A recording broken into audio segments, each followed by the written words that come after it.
എന്റെ ബുദ്ധിയല്ലേ എന്റെ കിടാവിനുണ്ടാവുള്ളൂ. അതാലോചിക്കാനുള്ള ബോധമില്ല. ഇപ്പോഴും നമ്മൾ ചിന്തിച്ചുകൊണ്ടിരിക്കുന്നത് അപ്പുറത്തെ ചെക്കൻ എത്ര മാർക്ക് കിട്ടിയെന്നു.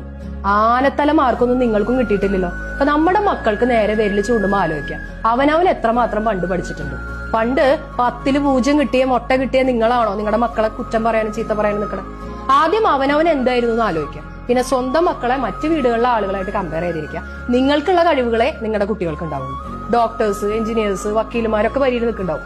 ഇവരിങ്ങനെ വരി നിന്നിട്ട് എന്താണ് ചോദിക്കുന്നതെന്ന് പറയാൻ അങ്ങോട്ടും ഇങ്ങോട്ടും. നിങ്ങളുടെ കുട്ടിക്ക് എത്ര മാർക്കുണ്ട്, എത്ര മണിക്കൂർ പഠിക്കും? ഇത് 2025 സംഭവം എന്ന് ആലോചിക്കണം. ഇപ്പോഴും തന്നെയാണ് ചോദിച്ചുകൊണ്ടിരിക്കുന്നത്. അവനവന്റെ കുട്ടിക്ക് കഴിഞ്ഞ ടേമിനേക്കാൾ ഈ ടേമിൽ എത്ര മാർക്ക് കൂടുതൽ കിട്ടിയിട്ടുണ്ടെന്നല്ല നോക്കണേ, അപ്പുറത്തെ വീട്ടിലത്തെ ചെക്കന് എത്ര മാർക്ക് ഉണ്ടെന്ന്. എന്റെ ബുദ്ധിയല്ലേ എന്റെ കിടാവിനുണ്ടാവുള്ളൂ. അതാലോചിക്കാനുള്ള ബോധമില്ല. ഇപ്പോഴും നമ്മൾ ചിന്തിച്ചുകൊണ്ടിരിക്കുന്നത് അപ്പുറത്തെ ചെക്കൻ എത്ര മാർക്ക് കിട്ടിയെന്നു. അപ്പൊ നമ്മുടെ കാലിബർ നമ്മുടെ മക്കൾക്കുള്ളത് കഴിഞ്ഞ ടേമിനേക്കാൾ ഈ ടേമിന് എത്ര മാർക്ക് കൂടുതൽ കിട്ടി എന്ന് ചിന്തിക്കുന്നിടത്താണ് ഒരു പാരന്റ് ആവുന്നത്.